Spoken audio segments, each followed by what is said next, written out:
اب انسان کے اندر نفس ہے، ہوا ہے، ایک پرماننٹ بیماری ہے، ایک کرنٹ فیشنیبل بیماریاں ہیں، ایک وہ ہیں جو ہم ہیں اور ایک وہ جو زمانہ ہمیں اشتہا دیتا ہے۔ نفس ایک چیز نہیں ہے، نفس 3 قسم کی جبلتوں کا پیکٹ ہے۔ نفس جو ہے اس میں 3 چیزیں پائی جاتی ہیں۔ ایک وہ بنیادی جبلتیں جنہیں قرآن نفس لوامہ کہتا ہے، اس میں سروائیول ہے، سیکس ہے، ایگریشن ہے، یہ 5-7 جبلتیں جو ہیں جو ہم میں اور جانوروں میں مشترک، یہ ہے نفس لوامہ۔ اس کے بعد عقل و شعور سے حاصل کی ہوئی وہ جبلتیں جنہیں نفس امارہ کہتے ہیں، جو آپ کو سٹیٹس کی طلب پر آپ کو نفس امارہ وہ ہے جو ایک ٹارگٹ مقرر کر کے اس کے لیے آپ کو جد و جہد پہ اکساتا ہے۔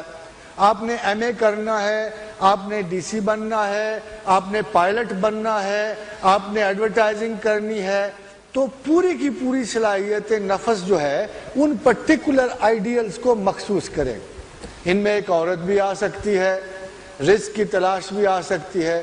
تو نفس امارہ ایک اسٹڈیڈ سیلف ہے جو اپنے ساتھ لواحقات لاتا ہے، اور جو جبلتیں اس میں موجود، اس شخص کو قیامت تک نہیں پتا چلے گا کہ یہ میری بیماری ہے۔ اسی موقع پہ قرآن حکیم کہتا ہے کہ میں ان کی غلطیوں کو سنوار کر ان کے لیے خوبیاں بنا دیتا ہوں، اور مینٹل مسٹیک کی ہوئی قبر تک جاتی ہے، پریکٹیکل مسٹیک کی ہوئی وقتی ہے۔ آپ زنا کریں، چوری کریں، شراب پئیں، اور کچھ عرصے کے بعد اس پیٹرن میں آپ کی توبہ اس چیز کو نلیفائی کر دے گی، مگر ذہن سے کی ہوئی ایک مسٹیک جو ہے وہ آپ کی انوالومنٹ ہے، وہ آپ کے وجود ذہن سے نکلی ہے، آپ اس نے بڑی سوچ سمجھ کے آپ نے اس کو اختیار کیا ہوتا ہے، وہ آپ کی قبر تک آپ کا ساتھ دیتی ہے۔ اس لیے یہ جو دوسرا نفس امارہ ہے، اس کی الجھنیں اور اس کی مسٹیکس جو ہیں کسی اسپیشلسٹ کے بغیر نہیں جاتی، کبھی بھی نہیں جاتی۔ اب جو مسٹک ہے وہ اسپیشلسٹ آف دی سیلف ہوتا ہے، جو مسٹک ہے، چونکہ ومن عرف نفسہ، اس نے انٹرنل میکنزم کو دیکھا ہوتا ہے، خرابی کا ایکسپرٹ ہے، اتنا بہتری کا ایکسپرٹ نہیں ہے جتنا وہ خرابی کا ایکسپرٹ ہے۔ اس نے نفس اور ہوا کے خلاف ایک مسلسل آبجیکٹو انالیسس کے ساتھ جنگ کی ہوتی ہے۔ اس کو پتا ہوتا ہے کہ پیچھے ڈرائیو موٹیو کیا ہے، ایکسٹرنل کیا ہے، اس کے پیچھے کے اثرات کیا ہیں، لیبڈو کے کیا ہیں، انکانشس کے کیا ہیں، سب کانش کے۔ اب دیکھیے موجودہ دور میں سائیکالوجی نے مسٹکس کی سٹرگل کو کچھ آسان کر دیا۔ Psychology is also a knowledge of the self, مگر فرق صرف اتنا ہے کہ psychology if applied to others is a science, if applied to one's own self is mysticism۔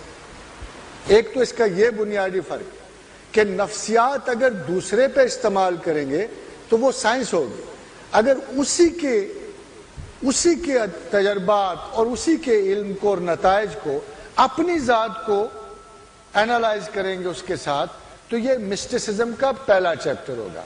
مگر نفسیات مغرب میں خدا کے لیے استعمال نہیں ہوتی۔ تمام تر یہ سبجیکٹ جو ہے ایک کمتر انسان کو، ایک بدتر انسان سیلف کو بہتر سیلف میں ڈھالنے کے لیے ہے، یہ ایک ڈپریسنٹ کو کارآمد کرنے کے لیے ہے، یہ ایک سائیکوٹک کو دوبارہ نارمل کرنے کے لیے، یہ ایک نیوروٹک کو دوبارہ اس نروس ٹینشن سے نکال کر بیلنس میں ڈالنے کے لیے۔ مگر مسٹک جو ہے جب سائیکالوجی کی ایک انتہائی دانستک تک پہنچتا ہے اور علم تک پہنچتا ہے اور بیٹر سیلف تک پہنچتا ہے، تو یہ بیٹر سیلف کو پھر خدا کے قوانین کے سامنے سرنڈر کرتا ہے۔ So a mystic is 100 times far more advanced than the general psychologist in the society, کیونکہ وہ اپنی باریکیوں سے تو واقف ہوتا ہے، مگر ان باریکیوں کے بعد وہ آگے بڑھتا ہوا پورے کا پورا علم نیگیٹو ہے۔ بدقسمتی سے پورے کا پورا علم نیگیٹو ہے، اور وہ نیگیٹیوٹی کے ان رجحانات کو میں اب آپ کو ایک مثال دیتا ہوں۔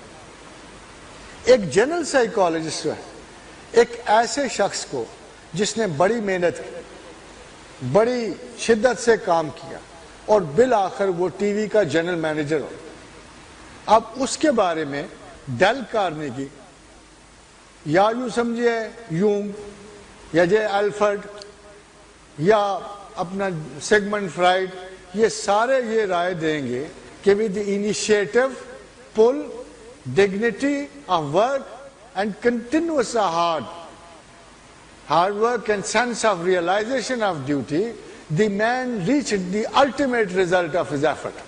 He is okay.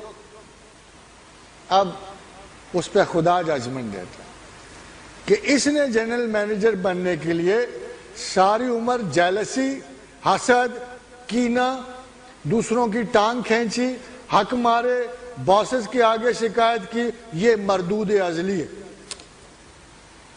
مسٹک کی ججمنٹ دیکھ لیجئے اور جنرل سائیکالوجی کی ججمنٹ دیکھ لیجئے۔ اس لیے جو مسٹک ہے وہ تمام کی تمام effort of psychology is the best جج آف دی سیلف۔ اور آج بھی اگر کسی شخص کو حضور خداوند آگے بڑھنے کے لیے کسی استاد کی ضرورت پڑتی ہے تو قطعاً کشف و کرامات کے لیے نہیں ہوتی۔ سب سے بڑا اکتشاف ذات ہے